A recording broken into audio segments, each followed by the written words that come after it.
आज की वीडियो का श्रेय जाता है इसे कमेंट को, और इन्होंने ये जो कमेंट किया है वो HDFC life insurance company limited के क्लिक टू वेल्थ प्लान के वीडियो के कमेंट सेक्शन में किया है। अगर आप क्लिक टू वेल्थ प्लान की डिटेल को समझना चाहते हैं तो आज की वीडियो का आप डिस्क्रिप्शन चेक कीजिएगा, आपको इस वीडियो का लिंक मिल जाएगा। बाकी आप स्पेशली किसी प्लान के बारे में जानना चाहते हैं या किसी टॉपिक के बारे में जानना चाहते हैं तो आप हमें कमेंट सेक्शन में बताएं कि आप अगली वीडियो किस टॉपिक पे चाहते हैं। और आप लोग जानते हैं कि हम हर एक वीडियो आप ही लोगों के सुझाव और प्रश्नों के अनुसार लेकर के आते हैं रोजाना, तो आप हमारे साथ जुड़े रहें। वीडियो को लाइक करें, शेयर करें और चैनल को सब्सक्राइब करके ऑल नोटिफिकेशन बेल को ऑन करना ना भूलें।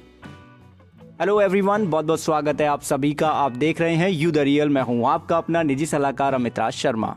चलिए आज की वीडियो शुरू करते हैं और जानते हैं जानकारी HDFC लाइफ के डिस्कवरी फंड के बारे में। अब ये जो फंड है ये लॉन्ग टर्म को टारगेट करते हुए मिड कैप कैटेगरी की जो कंपनीज होती हैं उसमें इन्वेस्ट करता है। इस फंड के जो फंड मैनेजर हैं उनका नाम है श्रीमान निशित ढोलकिया जी, और यह फंड HDFC लाइफ की तरफ से अपने यूलिप प्लान के लिए 3 सितंबर 2018 को लाया गया। ठीक है, अब बात आती है कि इस फंड के माध्यम से जो मनी इन्वेस्ट होगी वो किस तरीके से कैटेगराइज तरीके से इन्वेस्ट हो रही है, उसके लिए चार्ट हमें यहाँ पे दिया गया है।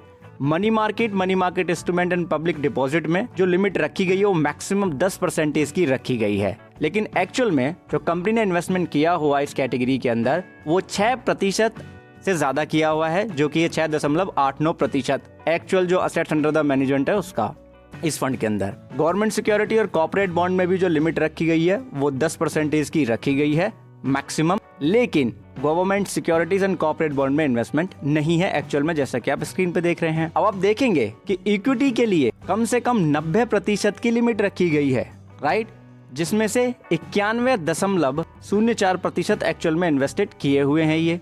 तो यानी कि यहाँ पे जो इसका रिस्क फैक्टर होगा, जो प्रोफाइलिंग होगी वो वेरी हाई रिस्क कैटेगरी का होगा, क्योंकि इक्विटी को डोमिनेट कर रहा है पूरी तरीके से। ओके, बात करें पोर्टफोलियो की तो हम सेक्टर एलोकेशन को यहाँ पे जान लेते हैं। वीडियो को करेंगे फुल स्क्रीन पे, हाई रेजोल्यूशन पे देखेंगे जिससे हमें समझ आए।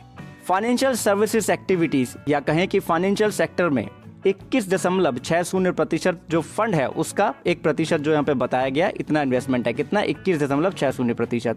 अदर सेक्टर्स में 37.92% रखा गया है। मैन्युफैक्चरिंग और फार्मास्यूटिकल में 7.74%। कंप्यूटर प्रोग्रामिंग में 6.02%। Electricity, gas and AC supply के जो सेक्टर्स हैं जो इससे संबंधित कार्य कर रहे हैं मिड कैप की ऑर्गेनाइजेशन, उनमें 4.55%। Manufacturing of rubber and plastic product में 4.41%। रिटेल ट्रेड में 4.09%। मैन्युफैक्चरिंग ऑफ केमिकल प्रोडक्ट में 3.80%। रेस्ट आप यहाँ पे वीडियो को पॉज करके पढ़ सकते हैं। ओके, अब हम यहाँ पे टॉप 10 होल्डिंग्स की बात करेंगे इक्विटी में। ओके, हाउसिंग डेब्ट फाइनेंस कॉर्पोरेशन लिमिटेड में टोटल फंड का 2.59% यहाँ पे इक्विटी में होल्ड किया हुआ है।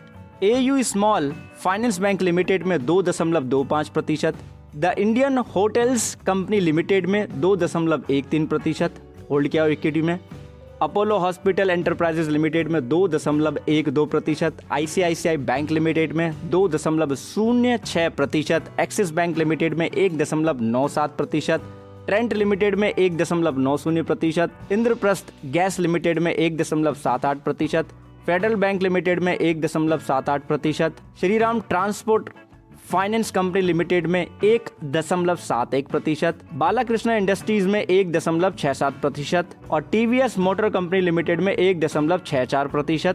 Mahindra and Mahindra financial services limited में 1.62% होल्ड किया हुआ है। बात करें आप इंडसइंड बैंक लिमिटेड की तो 1.54% है, राइट। बाकी आप पॉज करके यहाँ पे पढ़ सकते हैं। और भी कंपनीज हैं, पूरी लिस्ट चाहिए तो टेलीग्राम चैनल पे मैं आपको दे दूंगा, लिंक डिस्क्रिप्शन में हमने दिया हुआ है। अब हम बात करते हैं डिस्कवरी फंड के NAV के बारे में, मतलब NAV के बारे में यूनिट का। तो 20 जून 2022 में 19 रुपए 60 पैसे के आसपास NAV रहा, और 12 मई 2023 में जो NAV रहा वो 23 रुपए 7.2926 पैसे रहा, राइट, जिसे कि आप 23 रुपए 79 पैसे कह सकते हैं। अब हम यहाँ पे बात करते हैं रिटर्न की, तो चार्ट हमारी स्क्रीन के ऊपर आ गया है।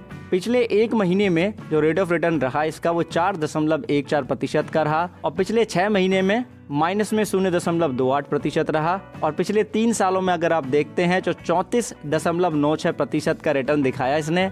और ओवरऑल जब से ये डिस्कवरी फंड आया तब से लेके अब तक जो ऑन एन एवरेज यहाँ दिखा रहा है वो 19.80% का दिखा रहा है रिटर्न। ओके, तो एनएवी भी पता चल गया, सेक्टर के बारे में भी पता चल गया आपको और रिटर्न के बारे में भी पता चल गया। अब एक चीज ध्यान रखिएगा, ये जो फंड ऑप्शन है ये HDFC life insurance company limited अपने यूलिप प्लान के साथ में ऑफर कर रही है, तो ऐसे में चार्जेस भी अप्लाई होते हैं, तो इसलिए आपको अपने प्लान का पॉलिसी बॉन्ड जरूर पढ़ना होगा। ओके, आपने वीडियो अंत तक देखा, बहुत बहुत धन्यवाद, बहुत बहुत आभार। हम अगली वीडियो में इक्विटी एडवांटेज फंड के बारे में भी जानेंगे। इसी बात पे वीडियो को लाइक कीजिएगा, शेयर कीजिएगा और जुड़े रहिएगा हमारे साथ। और एक चीज ध्यान रखिएगा, चाहे यूलिप प्लान हो चाहे आपका म्यूचुअल फंड हो, इनमें आपको बाजार संबंधित जोखिम रहता है, आपको प्रॉफिट एंड लॉस दोनों ही हो सकते, तो ध्यान पूर्वक पढ़ें डॉक्यूमेंट।